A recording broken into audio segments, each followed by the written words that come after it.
Hello, everybody. Welcome to our webinar on Breaking the Habit, the Power of Women Investing. For those of you who have attended our webinars before, welcome back. For those for whom it's the very first time, nice to see you here. Thanks for joining on this Tuesday evening and taking an hour of your time to learn about all things finance and how it is for women to invest. So March is Women's History Month. So as part of our financial education mission at Cool Future, we brought together fantastic speakers to talk on what it is, as I mentioned, to invest as a woman in this world, what challenges females face as well, and what can be done to empower yourself with more knowledge, more information, and to break the bad habit of not investing.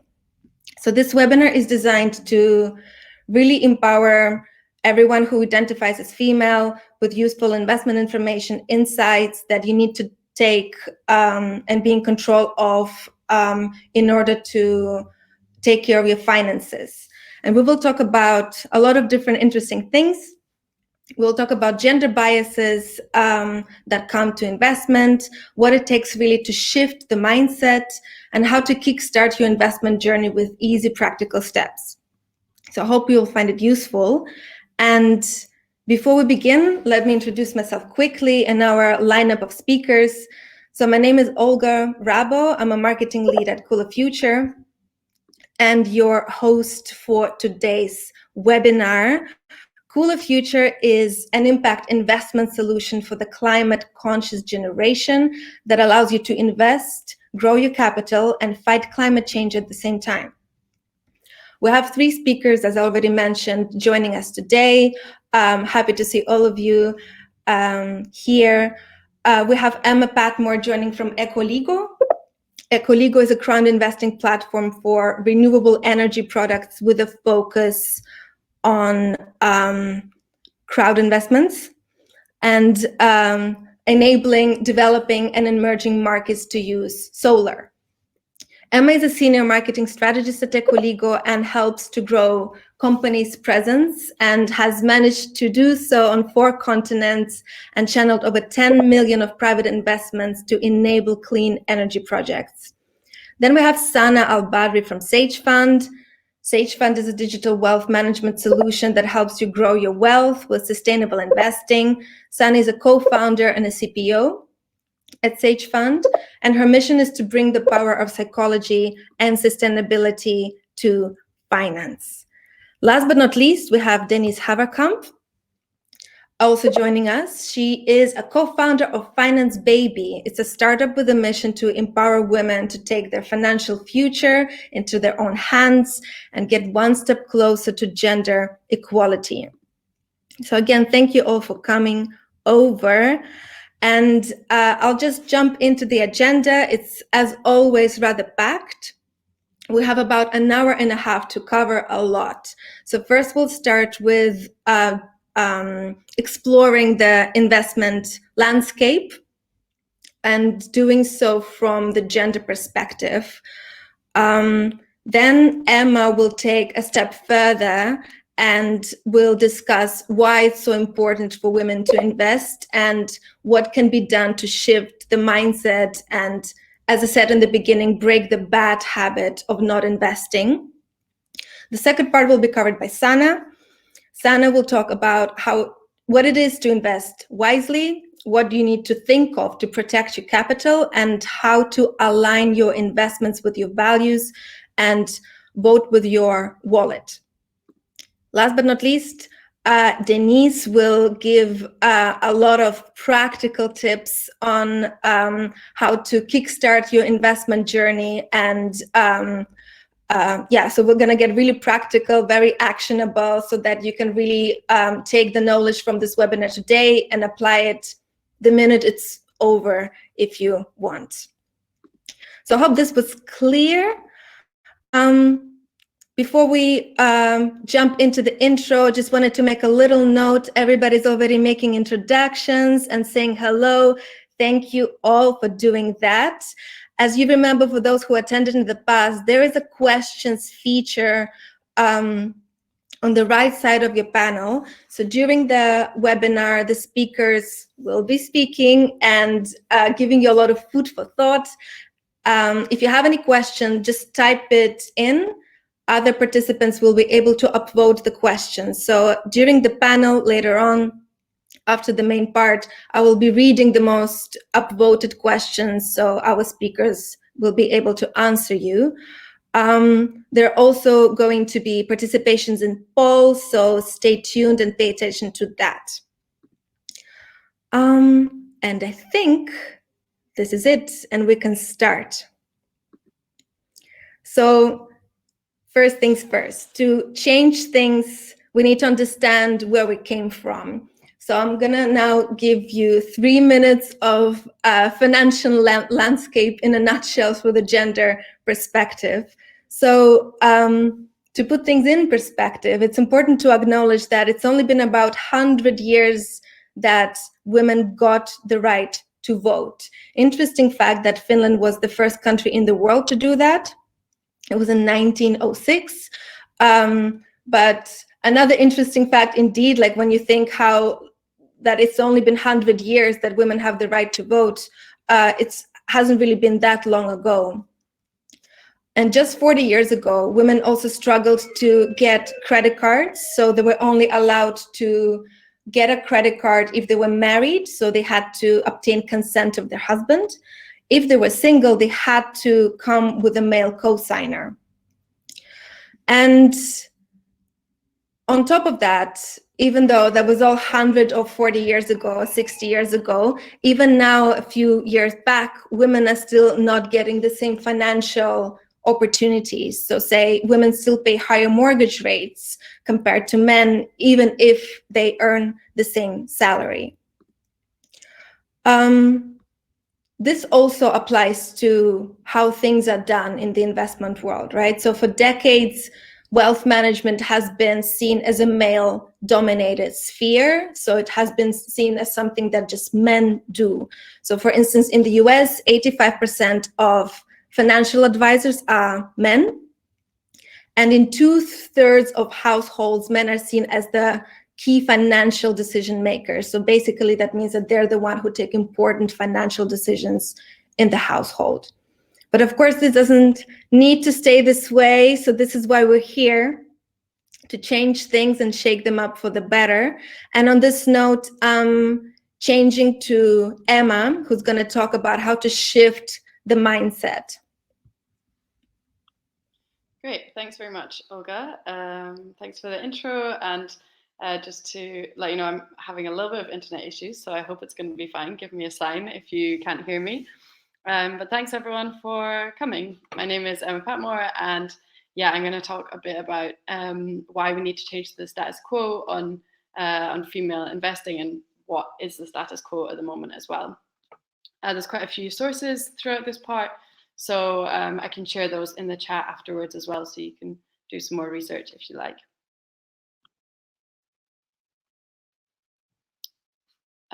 Olga, is that blank on the blue part? I'm afraid so.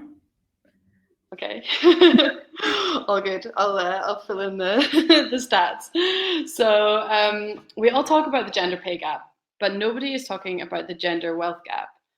And Forbes have reported that single women own just 1/3 of the wealth of single men. So why is that? I mean, we do make less money, so the gender pay gap is around 21% in Germany, and we do spend more of our time out of work. But what we do with the money that we have is very important. Okay. This it looks like potentially this is all going to be missing the text from my slides, but I was keeping it sparse anyway, so we're all good. So investing is crucial for growing wealth. But women do invest a lot less. So a recent BlackRock survey found that women keep around 71% of their wealth in cash, like savings account, where you earn 0 to 1% interest or even negative interest in Germany. Men keep around 60% in cash, with the rest invested and growing. So ecoligo, which is a crowd investing or a company that finances solar projects through crowd investing, on the crowd investing platform, we see this gap in that only 18% of our investors are female. Women also start investing much later than men too. So a Wells Fargo survey found that less than half of millennial women had even started investing for retirement, compared to 61% of men. This makes a huge difference. One of the critical aspects of investing is compound interest, meaning that the earlier you start, the more wealth you'll accumulate. So why don't women invest? Historically, it's not a surprise. In Germany, it's only been 60 years since women even got the right to open a bank account without a man's approval, and it wasn't even that long ago that we were still considered property. But this legacy continues, and it is impacting education. So parents typically teach their boys much more about money than their girls, and many women feel that they don't receive enough financial education, women of color even more so. The result is that it impacts confidence. So only 52% of women feel confident in making an investment decision. And the lack of knowledge and the lack of this feeling of confidence are key reasons that are cited for not investing.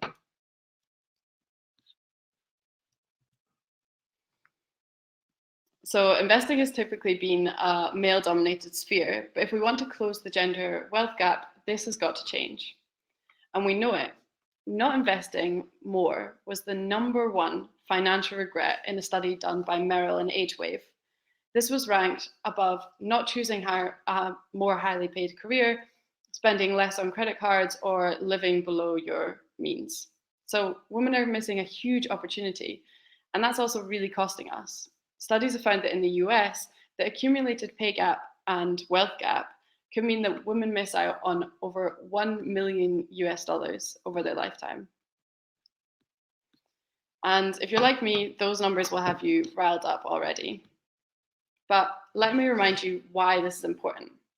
Firstly, independence. Women live on average 5 years longer and are more likely to spend money on the health of their spouse. They're also more likely to experience poverty in their later years. And that's in the future. In the nearer term, having more of a financial buffer enables you to make relationship and career choices more freely.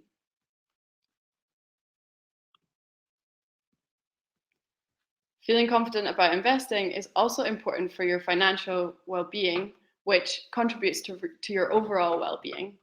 Only 21% of those who reported that they had a high level of investment knowledge felt anxious when thinking about personal finance, versus 48% of those who reported having a low investment knowledge. So educating yourself and starting early is really key just to building confidence, getting experience, and understanding more. And then knowing that you're taking care of your future also just makes you feel good.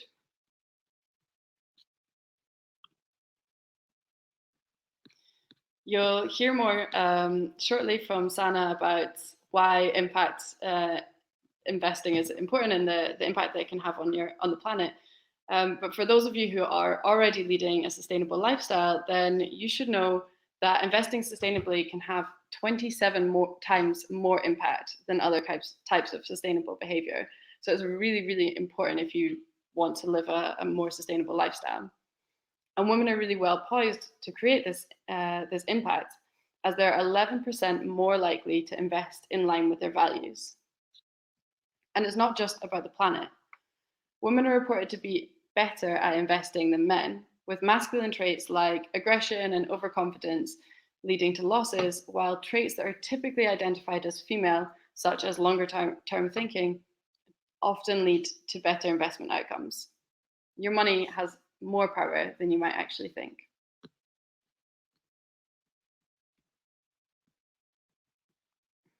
Hopefully I've given you an idea of how important it is to start investing, and you will find out later in the webinar exactly how you can get started. But first, I want to motivate you a little more. The male-dominated landscape of investment is changing. The world's most successful ETF last year was managed by a woman, Cathie Wood, providing a much-needed role model. And the momentum is growing, with the amount of wealth in the US that is managed by women expected to triple to 30 trillion US dollars until 2030. And that's in America, but the same is happening all around the world. Our goal for this webinar is that you can learn about investment and also get access to easy ways to get started. So Olga and Sana will let you know about their platforms where you can sign up to start investing, and Denise will also be telling you a little bit more about exactly how. And you should also be looking at ecoligo.investments. So this is the crowd investing platform where we finance our solar projects. And on that platform, you can invest from solar energy projects in solar energy projects around the world, starting from just €100. So it's really low just to try it out. And you earn great returns while also reducing carbon emissions and protecting the planet. We've got a link to a landing page that I'll drop in the chat here. And we've also put a Women's Day bonus on there for you as well. So I hope you've learned a little bit about why it's really important to invest. And thanks for listening. And I will pass on to Sana. Hi, everyone. Thanks for having me on this call. And thanks, Emma, for your introduction and the really important insights that you shared about women. My focus will be on so the focus of my talk will be on why investing wisely also means to invest sustainably. But before we go into this in more detail, I want to say a little bit about myself and introduce myself and what I'm doing. So I'm Sana, and my background is originally in psychology and in sustainability, but now I'm also a licensed financial advisor. With Sage Fund, I aim to combine all of those things and to make sustainable investing as easy and accessible as possible. How I got into investment is a bit of a personal story. When I was young, my dad passed away, and he inherited us. He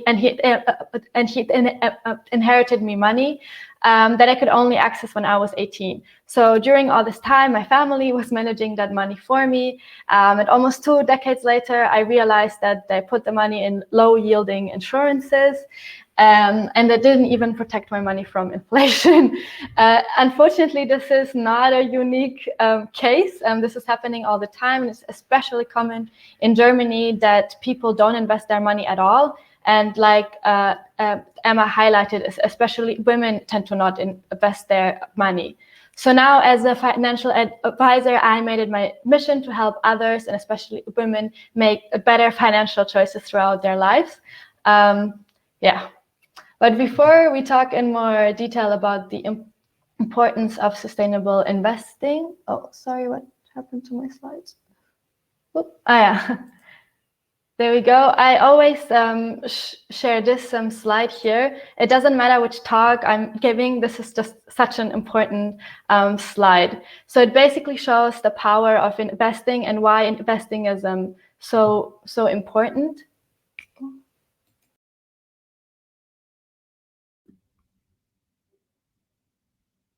I think our connection problems. Let's just wait until Sana tries to get back. In the meantime, a reminder, drop your questions in the questions panel. I think it should be on the right side for you all, in case you have any questions when Sana and Emma come back. They can answer your questions directly. Let's wait just a little bit. Yes. Hi. Welcome back. I get kind of kicked out. But anyway, let's keep going. So I was sharing that this slide I share no matter what, because it really shows how important it is to invest. So let's have a deeper look at it. So imagine you're starting with 20K and you're saving up 500 every month. I know this is a little ambitious, but many people who own real estate do that. So let's see how this impacts you throughout your career. So this is around 40 years. And let's imagine you don't do anything at all. You leave the money at the bank.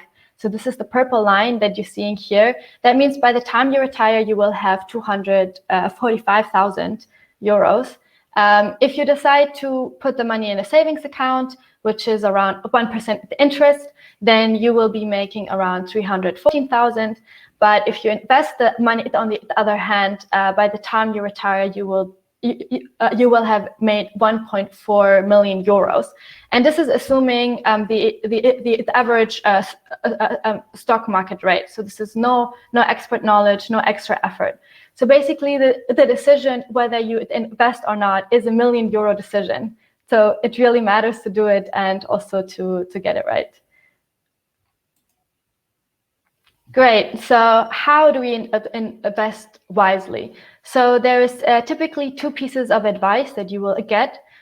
Number one, it's important to think long term and of course to invest regularly. And number two is to diversify your investments, such as using funds is an easy way to diversify. Just quickly, a fund is a basket of investments, typically containing hundreds of companies, often from different countries and different industries like healthcare or technology, bigger companies, smaller companies. So it's very easy to be spread more widely. And then lastly, it's an advice that is often overlooked, but part of investing wisely is to invest sustainably. I mean, think about it. Climate change is an existential threat to the planet, and it's also an existential threat to the economy. So of course, it will impact your portfolio and your returns. So by not investing sustainably, you are exposing yourself to this risk. So it's important to be aware and shift your investments towards assets and investments that are future-proof.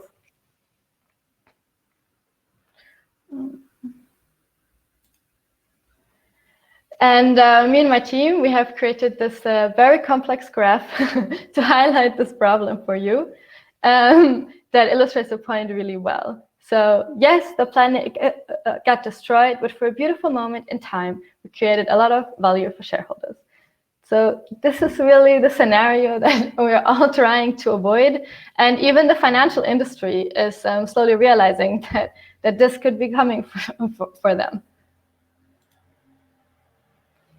Then to tie back the point about investing sustainably related to women, it's important, like Emma noted, is that the wealth gap is a much larger problem than the income gap. So I think for us women, it's especially important to start investing as a way to have more equality and, yeah, basically to be more independent throughout our lives. Then, like Emma shared, women also retire a lot poorer than men. I think in Germany, it's predicted that 30% of women will retire poor. So that extra million that you might be making through investing is really well worth it. Then also, climate change disproportionately affects women.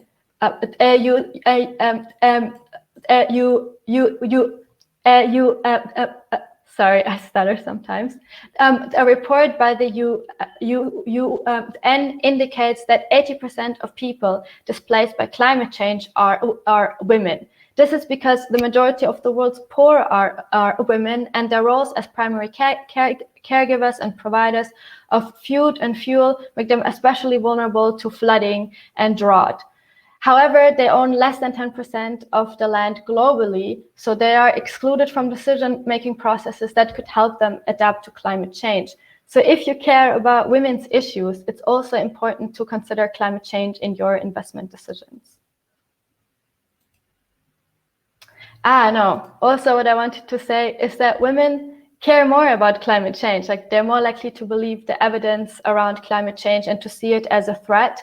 And they're also much more likely to be eco-conscious consumers, which is, I think, something that we should be really proud of. So what is sustainable investing exactly? So I'm going to start a little bit at an example. So this is the Green Guide to Electronics by Greenpeace. They looked at electronics and technology companies and how sustainable they were with their in their supply chain and also the parts that they use, and they basically graphed them here. So you can see that unsurprisingly, the best scores are from the Fairphone, closely followed by the iPhone. And then you can see at the bottom, you have, for example, Amazon in performance. So wouldn't it be great to have a way to cut out all the companies with the bad scores and only include the companies with the positive scores? And this is exactly what sustainable investing does. It's basically, depending on how strict the criteria are, we get to that later, you apply a filter where you say companies below this value, below this score, don't get included. So what do these sustainable criteria typically look like? They are called, in investment finance, they are typically called ESG, and they are based on the UN Sustainable Development Goals. Their primary focus is to exclude harmful companies and industries, and they were developed by investors to lower the risk of climate change on their portfolios. So when these criteria were developed, that's a history we should keep in mind. The motivation wasn't necessarily to do good or save the planet. It was really investors thinking, man, I don't want my returns to suffer. So this is also something that we should keep in mind. So environmental criteria are things are looking at a company's carbon emission, for example, how they're impacting biodiversity.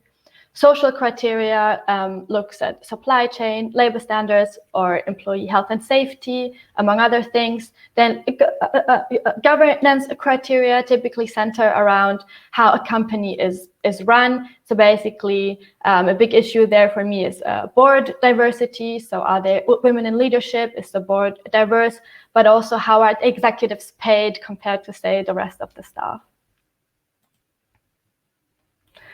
So here we have two, I call it real world examples, and I'm introducing you two ETFs, and I'm showing you how the sustainable criteria impacts them. So on the left, we have MSCI Europe.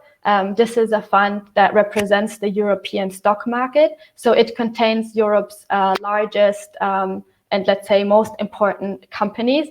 And anybody can buy this easily on brokerage apps or anywhere. And it receives a B score. This is the score from one rating agency called Conser.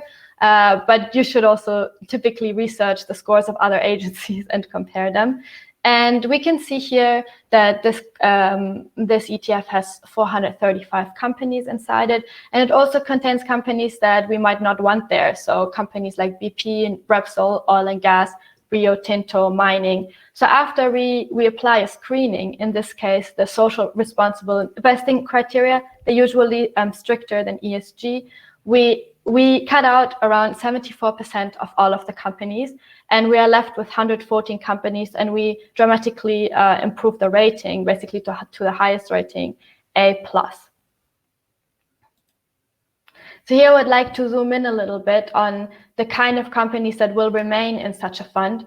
Of course, I'm very well aware that these companies aren't perfect, but these are some of the reasons why they are included and why they're considered sustainable according to these criteria. So starting out, we have Novo Nordisk. It's a Danish pharmaceutical company, and they pledged the 100 million to expand their green manufacturing. They have fair prices for insulin and other common medications, and they have a lot of democratic structures internally. Secondly, we have Unilever. It's a giant consumer goods company. I'm sure you all know them. Very popular brand. I like Magnum Ice, Ben & Jerry's, Hellmann's mayonnaise. And their manufacturing operations run on 100% renewable energy. And they aim to be 2030, and they aim to be climate positive by 2030. They developed a plan based on the Science-Based Target Initiative, and it's been verified by many independent actors that this plan is very detailed and precise. And in the past, every time they have set goals who are quite aggressive, they continue to meet them. So there's a very high chance that they will meet this goal.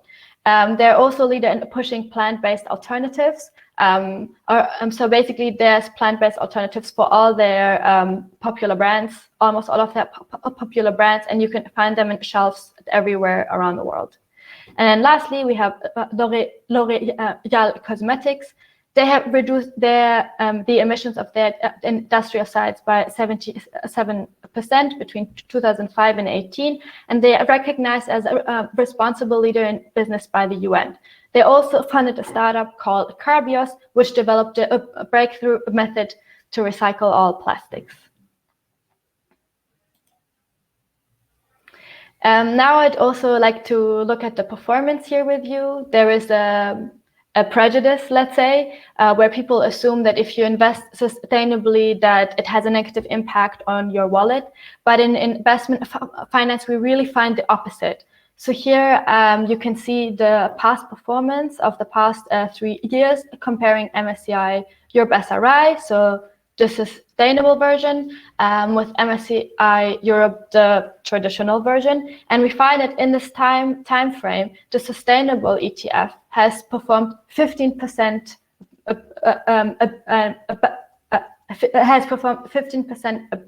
better. This is really a big difference, and typically it hasn't been this big in the past, but here we can see the Corona dip around March and April in 2020. And we've seen that the sustainable ETF has been doing a lot better, especially during this time of crisis. And we find this over and over again, that companies that are more sustainable are better at managing during a time of crisis. Of course, an important point to mention is that not all ESG is created equal. There is a lot of greenwashing or really weak mechanisms to screen, since these criteria are not standardized. So this is something you really have to know. There is no standard like the bio label or anything. So it's very important that you really have a look at how sustainable the ETFs or the companies are that you're buying. This is the kind of work that we do at Sage Fund. We really take a deep dive into the methods, whether the premise that they're having, that it's really sustainable or not. And also we look inside the companies and see, okay, does this make any sense? Because here you can see in this example, these two ETFs are considered sustainable, but you can see one has a really good rating, an A+, and the other one has a really poor rating. So again, it's very important to compare different providers and to do your homework. So thank you very much for joining my talk. That's it. I'm really excited to receive your questions at the panel and to talk more deeply and critically about sustainability. I wanted to mention that we're about to launch. So we offer sustainable investments to our customers, and we build a really big beginner-friendly portfolio that is really designed for people who are just getting started. It's easy to use and easy to understand. We developed our business in partnership with Bank für Vermögen and Bada Bank. Thanks to them, we can provide our infrastructure to you. Thanks to them, they provide us with legal infrastructure and financial infrastructure that we can even deliver the products to you. So, you know, it's all in safe hands. So thanks for listening, and I hope you sign up to our waiting list. So yeah. Thanks, and I'm handing over to Denise. Thank you, Sana. You're welcome. Click here. Okay, hey everyone. Thank you for joining, and thank you for your input. My name is Denise. I am one half of Finance Baby, and you've learned a lot on sustainability now, and I'm going to give you some practical tips on your first investment that really helped me to get started.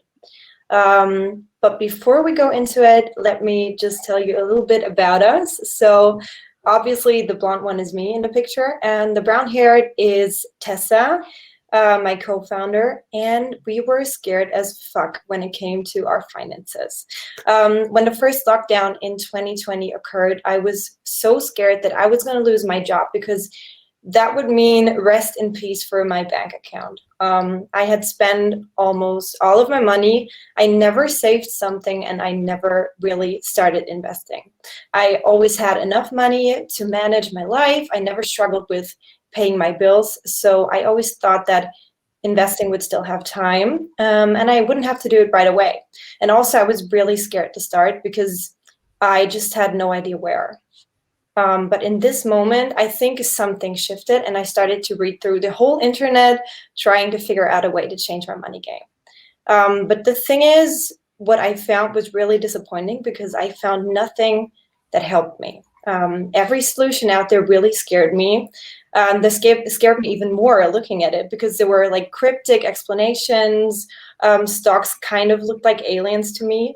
And somehow I kept going because at that time I started to talk to other women my age. So I'm 25, and they all felt the exact same. So I knew that we needed a solution, and if no one would do it, or if no one would build it, then Tessa and I would build it our own. So long story short, we started Finance Baby, a learning platform for women to help them with their finances in every situation of their lives. And our purpose is to really encourage women to take their future into their own hands, because very huge parts of our future sadly depend on if we have enough money to realize our dreams and our goals. Okay, let's get started with all the practical tips that really helped me to start investing. So first of all, let's talk about the question, what is your goal? I think the most important step for successful investments, they are actually done before investing. So the first step should always be to get a clear picture of your future goals. So you can ask yourself the questions like, where do you see yourself in a few years? How do you maybe envision your life? Where do you want to live? So do you want to live in an apartment? Do you want to live in your own house? Do you want to live in, I don't know, New York City or Berlin, wherever? So just try to stay realistic, but also allow yourself to dream big. Dare to reach for the future you want to build. And goals should consist of what? So what are you saving or investing for? How much will you need to reach that goal? And when do you want to reach that goal? So I lined out some goals for you. They can look like this. So maybe if you want to save for the down payment for your own apartment, you could write down that you want to save 30,000 for that. Or maybe you want to start a business in like 5 years.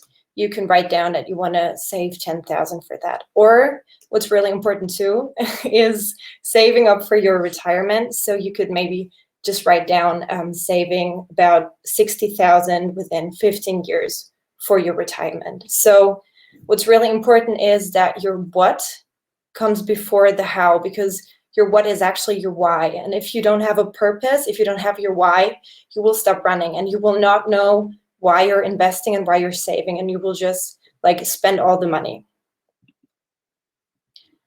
Also, when you have your what, then you can like think about your how, and that is your investment strategy.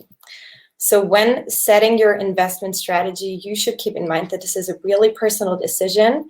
And I think that's what people often forget. They just follow trends and they follow what everyone does, but actually your strategy is personal. So your investment strategy is a plan for your investment decisions that you should follow. When outlining your plan, you can maybe orient yourself on the questions I wrote down. Maybe you can just write them down on a paper and answer them for yourself in quiet and take a little bit more time to reflect on how much risk you can take, how much time you want to spend for investing, and how long do you want to invest, and also what assets you want to invest in. Because maybe you want to invest in shares, you want to invest in funds, but there's also real estate, there's also cryptocurrencies, like people are talking about in the chat, and they also have their pros, like they all have their pros and cons, but you need to really make sure that you find what feels good for you personally. So not what feels good for everyone else, but what feels good for you. And when you don't want to spend much time for investing every day, and you don't feel comfortable with too much risk, you may be interested in a buy and hold strategy, which is a passive strategy. So you'll invest one time or within a set up savings plan, and you let your money and the compound interest do the work for you. This is also what I did in the beginning. Okay, so let's talk about some tips on how to find the right stock for you. I think this is what we're all asking ourselves, and I just wanted to give you some tips on how I tried to find the right stocks for myself. So you should not follow trends. You should follow your values. I think this is really important. So if sustainability, hopefully, is important to you, then you can look for sustainable companies or ETFs you want to invest in. You should not just follow trends just because everyone's investing. Don't invest because of that. Just ask yourself if this is something you really believe in. Also, you should really take a look at the last year's performances. So how did the share prices develop? Are they constantly going up or are they constantly going down? You can always see the overview of the share prices of the last years in your trading app. So you just click on it and try to see if there's a trend and if there's any peaks and why there's any peaks. So if there may be any events you could link it to, is it good, is it bad, and is it possible that it's going to happen again, or that it's maybe just a short-time trend and the shares will go down again. Also, what really helped me is to just look around and take a look at your life. So what companies are present in your everyday life? Which products do you absolutely love? There may be a chance that you can also invest in their stocks. For example, if you use Bumble as a dating app, you can invest in Bumble. So there's so much more reality to investing than we often think. And also keep in mind, you should always diversify or spread your risk. So you should never only invest in one thing. You should really spread your money. This counts for your overall wealth as well as for your asset categories. So this means do not put all of your money in one share or in one stock, but follow a diversified strategy. So with ETFs, you can invest in whole branches or countries. And when investing in ETFs, you should always check what's inside, because it's not only one company, it's lots of companies. And you can do that with the ISIN number. So you can just look up the fact sheet and see what's actually inside your ETF. And I will just quickly show you a very easy way to spread your risk within the whole world. It's called the World Portfolio. I think like everyone who's already started investing knows it, but everyone who hasn't started investing yet should maybe take a look at it. So there are ETFs like the MSCI World that cover over 1,000 of the biggest companies in the developed world, and others that also cover all the emerging markets. So when you have 100 euros, for example, in totally that you want to invest per month, within the strategy, you'll put 70 in the MSCI World and 30 in the emerging markets. And if you have only 50, that's okay too, so you'll just balance it out. And because we've learned that investing leaves a footprint, you can still invest sustainability as possible with taking a look at the SRI and ESG we learned about. Okay, what to also check before investing. There's some other things you should also check before investing. So always make sure you have enough money in your bank account that you can directly access in case of an emergency. It should cover around 3 to 6 months of your income, and you should also really know your budget. I think that's what people often forget. They just invest, but they have no idea what actually comes in and what are the expenses. So if you don't know your budget, you will not be able to pick the right amount of money per month to invest. And I think you should really do that. Also, you can ask yourself the question if you actually want to do it yourself. There's 2 ways for investing. So one way is that you let others do it for you and let others manage your investments, like an investment platform. But you can also choose a broker, open a deposit like on Trade Republic or on Scalable Capital, and you can do it yourself and just set up your own orders. As well as for everything else, I just said whatever works for you is fine. So pick what you feel good with and decide it for yourself. I will later drop a sheet for you in the chat where we've compared some trading platforms for you, and you can just take a look if you want to do it yourself. Also, some tips that changed my life. Consistency is key. So we made a standing order for each month, and we even calculated our investment rates to our fixed monthly expenses. This way, you will really invest consistent every month. Also, every euro counts. I just saw people writing in the chat that they were asking how much money they should invest.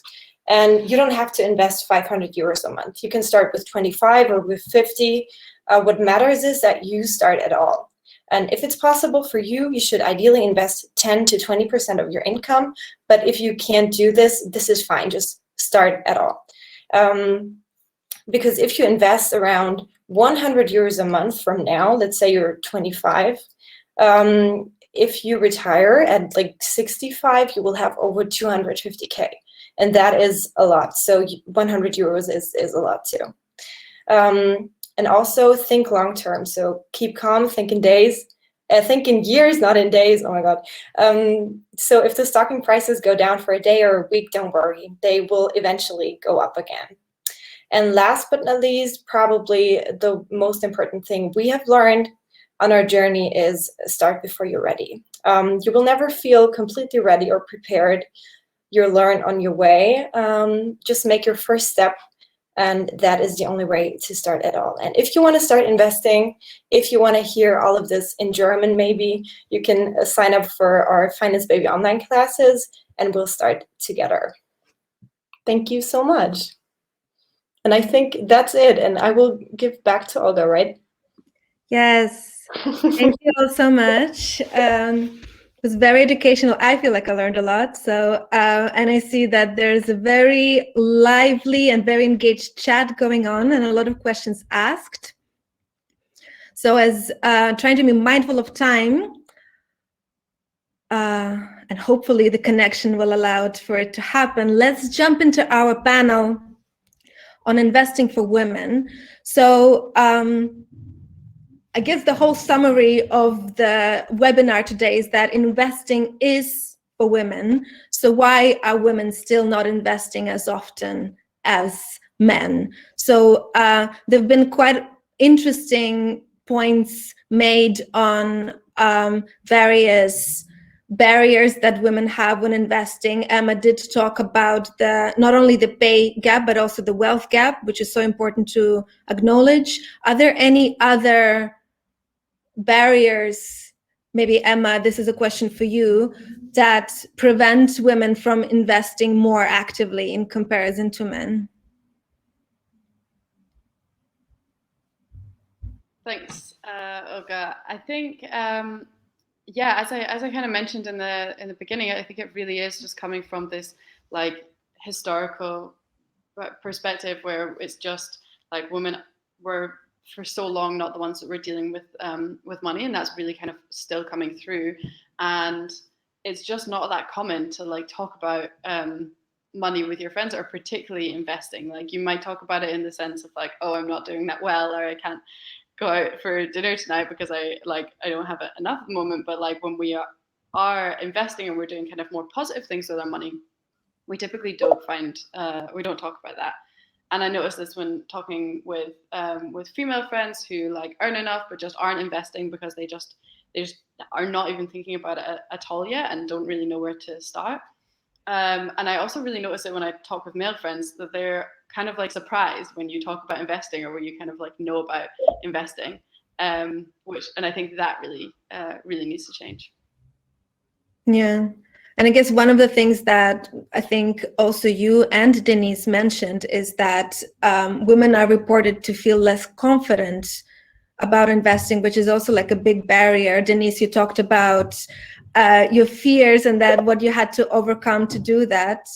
So it's just important to break the habit, empower yourself with information as women get less of it from early day on to work through those confidence issues and fear issues. There's a question from Caprice. I hope I pronounced your name correctly. How much do you really need to start investing today? What's the sum of money? Denise, maybe I think I can answer that. Like I said, like you like every single euro counts, or every single penny counts. So you only need probably €1, but at some brokers I think you can start at 25. Of course, the more the better. But what you really need to keep in mind is that you have like the emergency money I told you about, so that you always feel secure, and that in case of an emergency, you don't have to like put all your money out of your investment account, out of your deposit, and then yeah, just make sure that you have enough money on the side, and you can just start with whatever feels fine for you and whatever works for you, and whatever you can invest. And to answer Paula's questions regarding the tools that can be used to invest, there are a few that, Denise, you mentioned already, but maybe you want to remind what were they really? Yeah, sure. You mean like the brokers? I think I haven't dropped the sheet in the chat, so I will do that. So you can invest on Trade Republic. You can invest on Scalable Capital. You can invest on GetQuinn. Those are like the investment apps. But you can also like invest with robo-advisors, so that they will just, you just type in your goals, and then someone else does the work for you. Yeah, and also don't forget that most banks also allow you to invest through them, but then you also have to be conscious about investing through that bank. And like ESGs, not all banks are created equal too. So there's a lot of sustainability talks on how banks manage their money and invest their money as well. So if that is important to you, and it should be, perhaps it's good to do that homework and really check sustainability for your bank. Then another way to invest, in addition to brokerage apps, robo-advisors, and through your bank, is directly through various funds. There's a lot of, say, sustainable, climate-focused and impact-focused funds out there. So you just really need to take your time to research and dig deeper, and not necessarily grab everything that is right in front of you. So you do need to take the time to research if that's the right platform for you that you want to be associated with. Yes. If another question from Sophia on different sustainable trading platforms, as I don't think I'm quite secure on DIY yet. Any sustainable options available in Europe, Germany in English?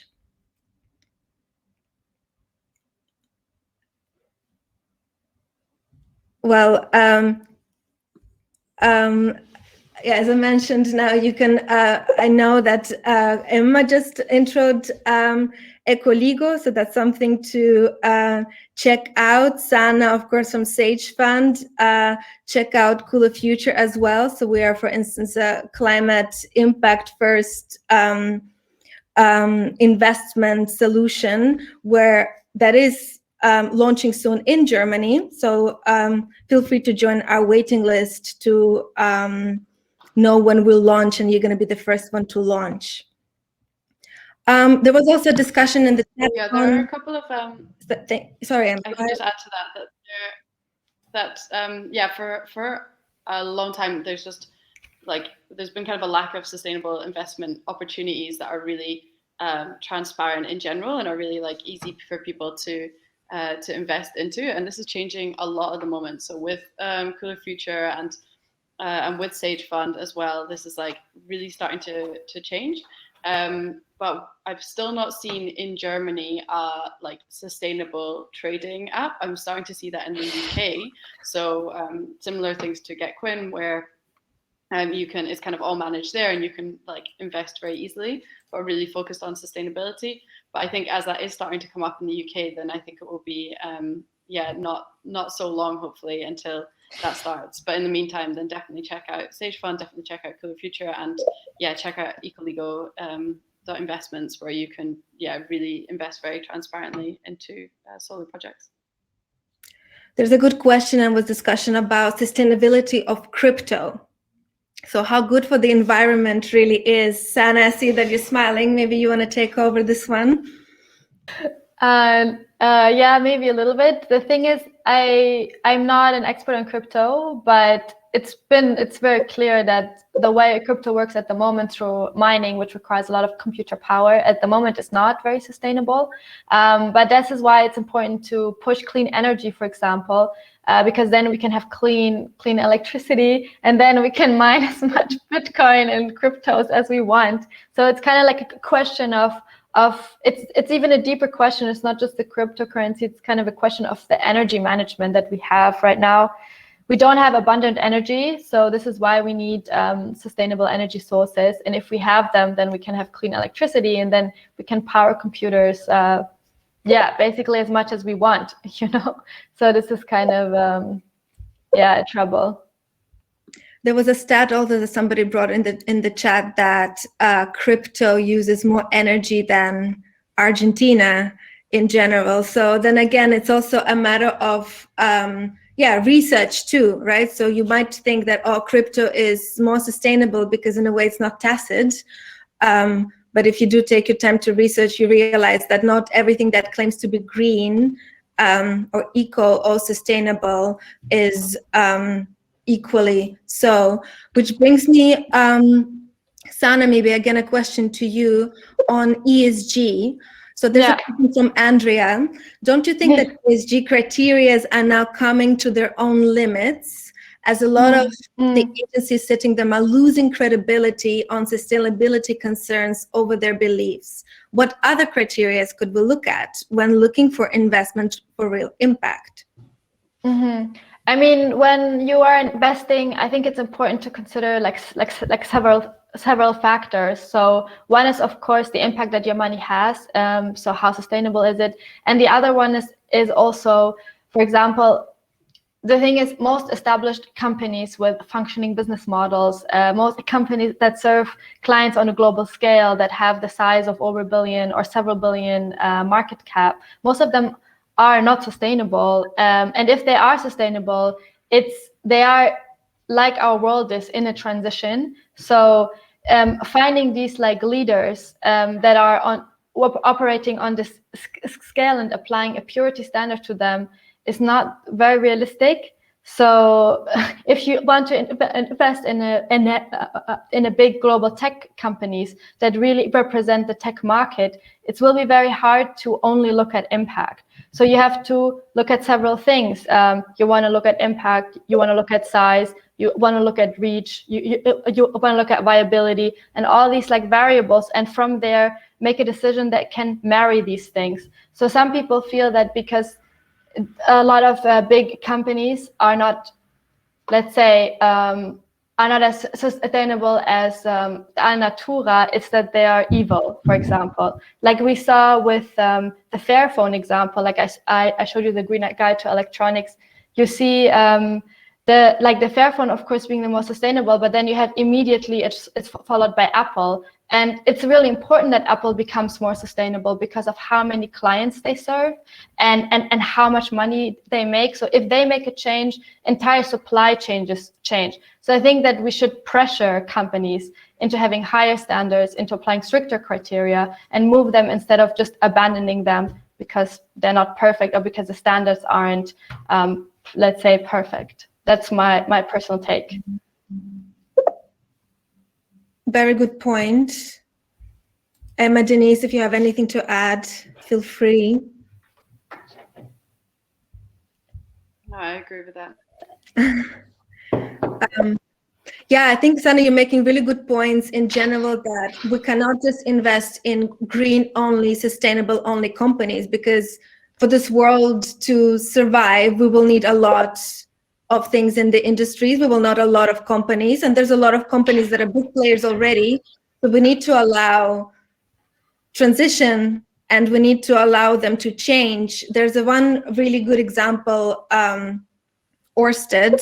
Widely quoted examples, and this used to be a former oil player, and now it's a pioneer in wind energy, right? So you can really be the bad player, the bad guy, and really turn things so much around and become a leader in sustainability within your industry. But for that to happen, you need to go through that transition period. So we also need to invest in companies that are not ready to mate, so to say, from the green perspective, but that have those targets in front of them and are committed to achieve them. And yes, they have a lot of work to do still, but they are transparent in their reporting, they're serious about reducing their emissions, and they are working hard on getting the job done. And I think these are also the companies that also take time to research, right? To handpick that carefully, to read about all of that. So it's not just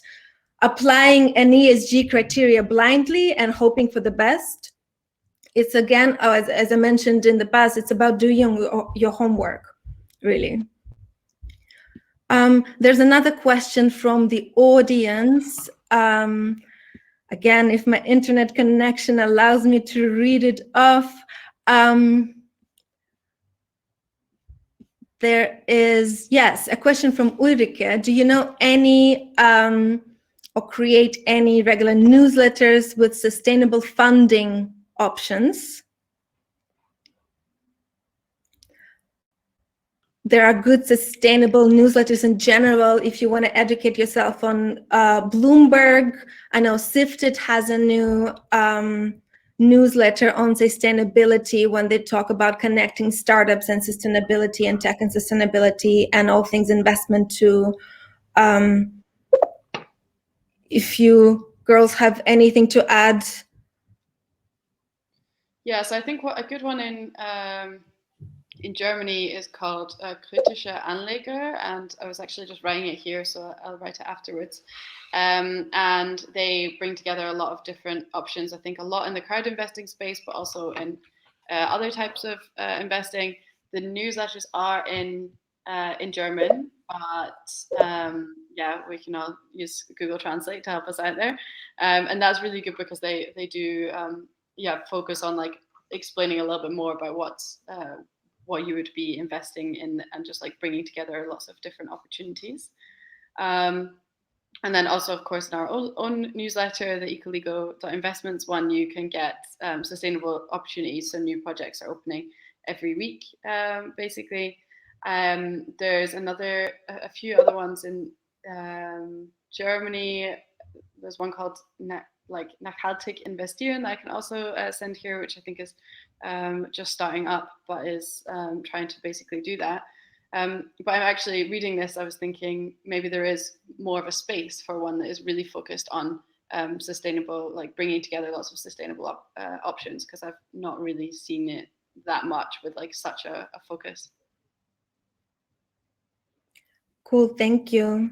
Yeah, also, it's not a newsletter, but it's an Instagram page. I can drop it in the chat. It's called Finanzliebe. And they're actually talking about sustainable investment, but also on money in your relationship. So I think that is really cool. Let me just check and send it to you. Thank you, Denise. I have a question to Sana. So when you talked about sustainability in your part, first question maybe from Jessica, who's asking about the performance of the sustainable MSCI Europe compared to regular MSCI Europe. Do you have any insights to share on that one? I mean, the insight that I shared was that the performance so far has been better, and they have done a lot of studies looking at the market in general. So like this is like one fund that I picked out based on a big market, but they also looked at other big markets, and they found that sustainable investments either perform the same or a little bit better. That has been kind of the consensus, so much so that the German consumer protection says that they are entirely safe, you know, like that you won't like suffer losses. They weren't saying it will be better, but they were saying that you can be safe, that you won't be suffering losses if you're investing sustainably. I'm curious to understand what kind of insight she was looking for specifically. Like, for example, like why we're finding this change, for example. I think that's very hard to say. Probably one reason is that oil was doing really badly during the crisis. It's really badly hit, and clean energy was doing really well. I think maybe there was a bit of a change of conscience when people seeing the global pandemic, but also I think there was more technology stocks inside inside sustainable investments, because they obviously use less land, for example, or have less like stress on resources. So they also been really performing quite well. These are some of the reasons I know of. Just to add, maybe, yeah, just in general, sustainable assets indeed have been actually outperforming traditional assets. And that's also something, one of the biases that a lot of people don't know and are not aware of, is that they think is that if they invest sustainably, they're going to lose their money. But actually, as Sana shows on her graph, you can see it again, it does outperform. And I also did read somewhere, I think it was on the Financial Times, anybody can probably Google this out quickly, that over the last decade, sustainable funds outperformed traditional funds and also outlived. So there are more funds that just, couldn't couldn't do it anymore, so they had to close down. And then sustainability also means in the long-term profitability for you too, right? Because the world is changing and policies are coming, so you need to adapt to that. So if you're not thinking sustainably yet, you're thinking yesterday, right? But if you want to think tomorrow and you want to invest for tomorrow and you want to invest long-term for your future, you need to adapt to the times. Yeah, absolutely. I also wanted to add to that, something that I can understand why maybe it has discouraged people in the past is, for example, the Clean Energy Fund. It's an ETF I really like. But when it at first came to the market, everybody was really excited about it, and then it went up, but then it really crashed. And then for like almost a decade, it's been not performing well at all. And it was because people were hoping that solar and wind would be getting cheaper faster, but it didn't. Like, they were continuing to become quite expensive, and it's just been in the last few years that we're really seeing the price parity, so that solar and like renewable energy is reaching a similar price level as traditional energy, and that has taken a really long time. So I think a lot of people were then quite disappointed, and now since the price has really improved, so solar and wind are more competitive. Now there's like all this excitement, everybody's buying it, it's going up. So I think that because a lot of the climate investment landscape is so new, a lot of business models that haven't been tested, a lot of technology that is being developed, a lot of approaches that are really new for us as humans. So there's always a risk in some way that maybe it takes longer for it to work, even though eventually, of course, it will work. But as an investor, that can be sometimes tough to have this type of patience or be this long term, So again, that's an argument for diversification, to not be like too much in like one way of looking at sustainability, Yeah. And also, I guess, really being honest with yourself and asking like, oh, do you want to trade or do you want to invest long term? Yeah. If you like, there's a big difference between trading, speculation as well, and investing for long term, because the best investors are those who probably even forgot about they've invested, right? And they let their investments lying there for years, and then they come back and they see that growth. Denise, maybe you have something more to add there. Yeah, I was just thinking that this is exactly what happened to me, because in the beginning, I thought that I would have to trade every single day and that it would take me so much time, but that is just not the case. You can just invest and like forget about it. Of course, you need to like take a look every once in a while, maybe rebalance it so that you still follow your strategy, but it's not that big of a deal at all. And you will get surprised and have a good surprise when you come back. Yeah, I think that again comes back to the question of like how much time you want to invest, which Yeah. you raised, Denise, in one of your last slides. Like there is a huge amount, like you can spend all your day and essentially like become a trader and be like investing in lots of things, buying and selling different shares and really spend a lot of time in it. Or you can find like a fund and you just put in some money and then you set up maybe like a standing deposit so that you're topping up your investment amount all the time, and you check it like once a year or something like that.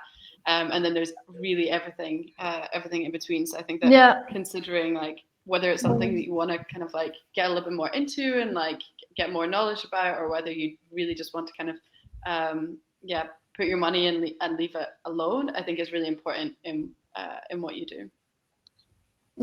Yeah, and I think like I know people that actually like they wake up at night at like 3 to like see what the China market stocks are doing.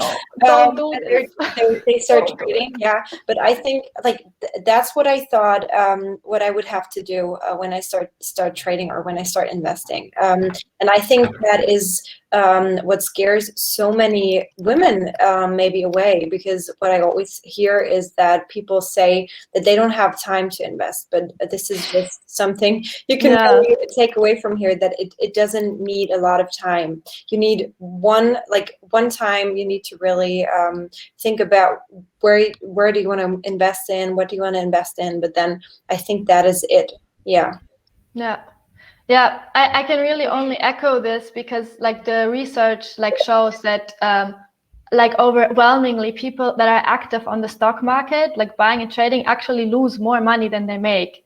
You know, they are typically underperforming, and it's something that the financial industry doesn't maybe want to highlight as much, because they make money from trading fees and from having the participants being active. But in like almost all the cases, you're losing money, and that's one reason why men do worse, because they try too hard to beat the market. They want to be like a winner, and like often women are more like, I have the strategy, it's diversified, it works, and I'm just leave it there and just deal with my life. Like this is really what you should do, especially as an average investor. I do not recommend to trade.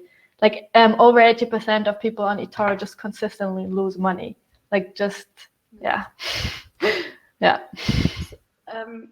We've got a couple of questions about what category Cooler Future and Sage Fund fall under, and also one about ecoligo investments being safe. So maybe we can kind of go around and just like explain a little bit more about the platforms that we have and what it actually means to invest in them. Yes, Sana, do you want to start? Yeah, I mean, at the moment we are a robo-advisor, but I really don't like staying in this category, because our goal is to offer wealth management tools, so for people to help them plan their financial future, like be able to set goals, be able to figure out how much to invest, how much they should be putting in retirement, for example, and then using the sustainable funds that we created as like a motor to power these goals. So we want to actually become a digital wealth manager. But yeah, at the beginning, we will be like a managed portfolio, like a robo-advisor. And Nicola, answering your question about Cooler Future. So Cooler Future is a climate impact investment solution.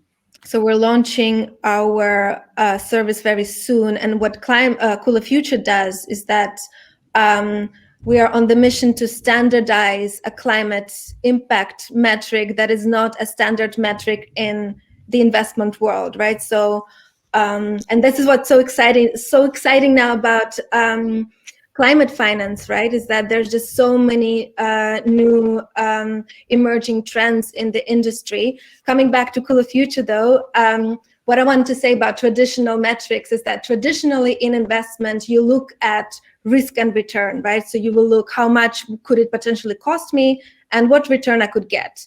And then this is when ESG came, when they started to bring into perspective sustainability metrics. ESG stands for environmental, social, and governmental criteria. And with impact investment, you can really go a little bit more hands-on, and you can really align investments closer to your values. So in the case of Cooler Future, we're on the mission to fight climate change. So that's our priority and fight number one. So we developed our entire investment model and philosophy around fighting climate change, right? So this is something that, say, ESG wouldn't do for you. So if you want to have something like this, take a look at, say, climate impact investment. Hope that answers the question on what the difference is. Yeah, I mean, yeah. I think it's like important to, I do think the risk return variable really matters though, because if you're like trying to retire and if you're trying to figure out how much money will I have, I think it's important. I think it's not a black and white. Like you can say a part of my money I really want to allocate towards things that are just my values, that I want to make a change. And then a part of your money, I think it's worth considering, okay, but I want to be able to count on this. I want it to be invested in like business models or companies of a certain size, of a certain scale, that have a history and so on. Like, so I think it's not an either or. And I do believe that ESG, a lot of ESG criteria are not very strict. There are stricter criteria, like green bonds, SRI, and they do exclude like 74% of all companies on the market. That's already massive exclusion. So I think, I think it's important to consider also how the market works and to try to stay agnostic. That's my philosophy, is to be more agnostic and not making too many bets, because research has shown people that make, like the more bets people make, the more likely they're to underperform or even not even perform very well. So I think staying broad, investing in big markets is the safest way. That's what the research shows. But I fully support also investing in your values and maybe like figuring out where's your own personal balance there. Yeah, somebody asked a question earlier on about risk, and like you can basically find online questionnaires where they just ask you a bunch of questions and then you respond to them, and then at the end it will tell you like, okay, you have like a very strong appetite for risk or a very low appetite, and then you can basically use that to like apply that to your own investment decisions. And it has, as has also come up before, but it's like really needs to be reiterated. Like you need to diversify. You need to like understand when you're investing that there is a chance at some point over your lifetime that something that you've invested in will like fail, or it will go down, or it basically won't bring you those fantastic returns that you were thinking of. And if you have your money balanced like across lots of different options, then that's fine. Like it's literally already happened to me, and I had enough things across other different opportunities that it's like overall not created a loss. But it's really important to know that, and to know that it's not also not like a big deal as long as you think about things really long term. And yeah, as long as you've diversified. I'll answer the question a bit about ecoligo as well. So we're a little bit different to Sage Fund and Cooler Future. So we are a crowd investing platform, which is basically like crowdfunding, but instead of getting just a reward, you actually get return on your investments. And we specialize in solar projects in emerging markets that are basically supplying businesses with solar energy. So that of course could be seen as very risky. And there is obviously the chance that you lose your investment with every single investment.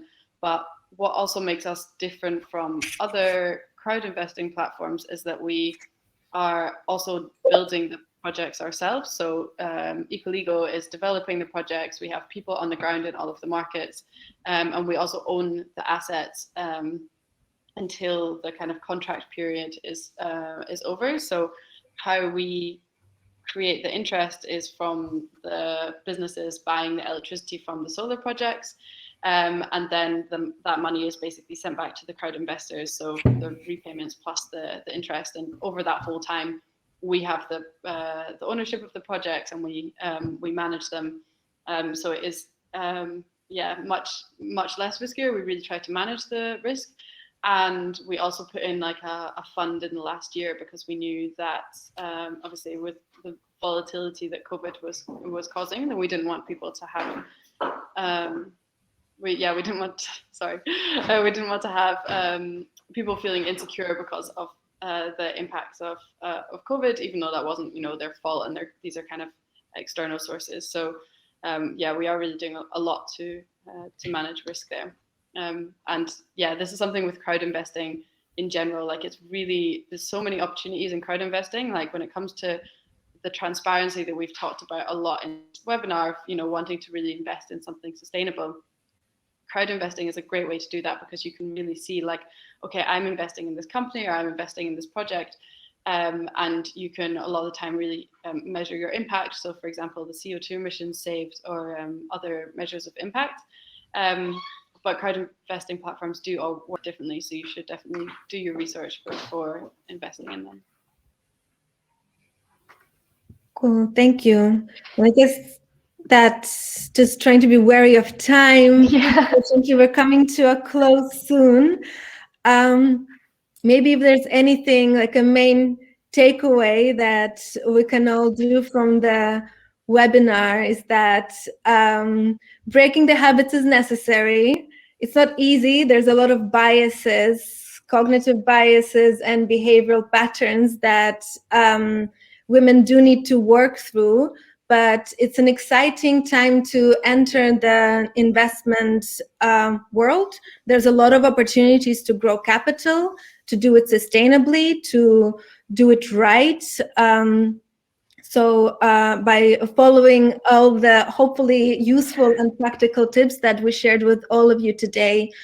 So yeah, I think we are getting to a close now. On the slides, last slide, you can check out, I mean, we talked plenty already about ecoligo, Sage Fund and Finance Baby. Make sure to follow everybody on social media, sign up to the waiting lists and newsletters. It's very exciting that everybody also exchanged their LinkedIn profiles in the chat.